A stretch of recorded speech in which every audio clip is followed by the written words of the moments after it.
I think, I learned very long back that you don't have to prove anything to the world. So nothing to prove is such an apt phrase for a brand like OCD to come up with, because women of today really have nothing to prove, be it your body weight, be it your work profile, be it what you want to wear, be it where you want to be married, you want to be a single mom.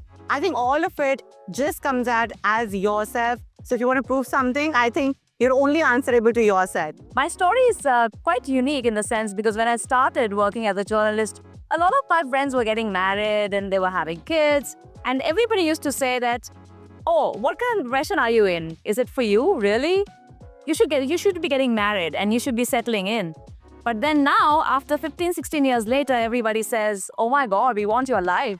So I have nothing to prove. Nothing to prove means being comfortable in your own skin, being comfortable in your own shoes. Like they say, do whatever you want, feel whatever you want, express. You have nothing to prove to no one. It's basically your life. You own your style and the way you want to live. You should not be seeing what people want you to be. You should be what you want to be. Exactly. And you'll be much more happier that way. Trust me with this. I think what we've inculcated as a lawyer practice throughout our life and as a woman is that you can just stand and be the most boldest person on the platform / in the court.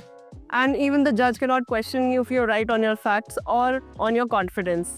I couldn't be happier that we are basically living in an era where we've got nothing to prove to anybody but to ourselves. So for me, it's very relatable because, I have left my 9-to-5 job where I was working for 8.5 years.